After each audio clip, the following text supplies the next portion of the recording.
Hello everyone, and welcome to this video, where I will talk about how you can implement form into your music to give more coherence to your compositions and to help make them more memorable. Throughout this video, I would like to touch on different methods of incorporating structure into your music, from using pre-established forms to learning how to make your own musical structures. Musical forms have been around almost since the beginning of musical notation history and have been a core concept that composers think about when writing music, as they allow for efficient use of musical material. For example, the first form we will be talking about is called the ternary form, also known as the ABA form. In this form, there are three sections. The first section is A, followed by B, then a return to A. A good example to help remember this form is Twinkle Twinkle Little Star.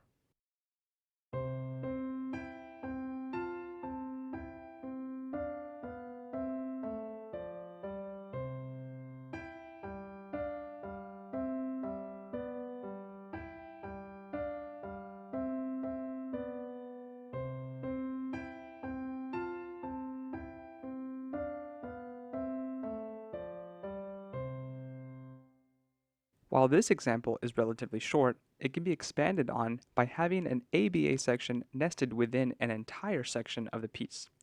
To provide you with an example, let me play the final movement of Holst's Suite in E flat from Military Band.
As you may have noticed in the A section of the piece, there is a nested ABA form.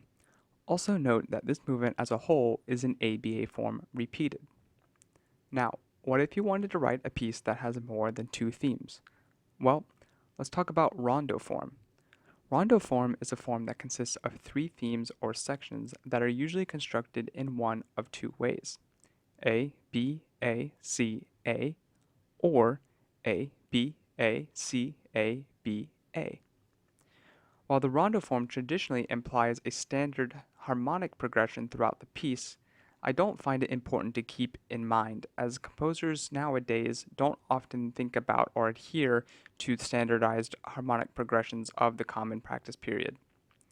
For our final musical example to demonstrate, we'll be taking a look at my fourth waltz for orchestra, as I hope explaining my process of how I apply this concept to pre-plan how I will write my music will help you put it into use as well. This piece uses the latter of the two rondo forms, and the themes are as follows. Since the A theme constantly returns, I wanted to make sure that it had a memorable quality, so I put my strongest melody as theme A.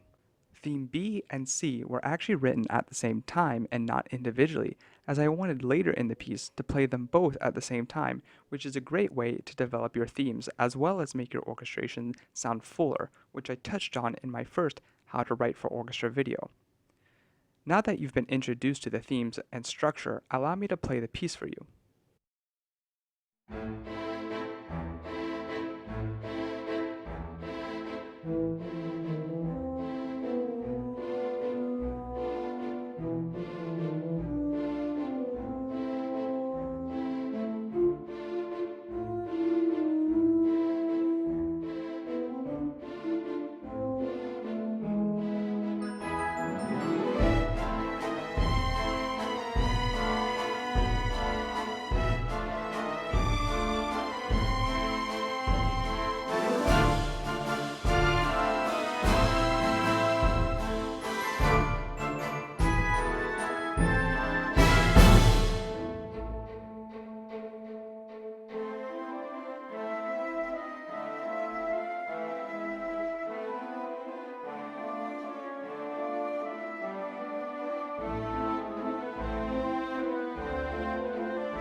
While the examples I showed today are certainly useful and effective, you can structure your music however you would like.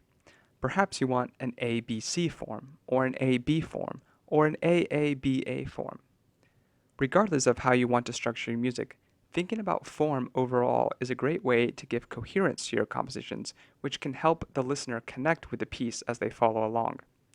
If you enjoyed this video, please make sure to subscribe and hit the like button. It helps me out and lets me know if you enjoy seeing this type of content. But until then, have a great day, and I'll see you next time.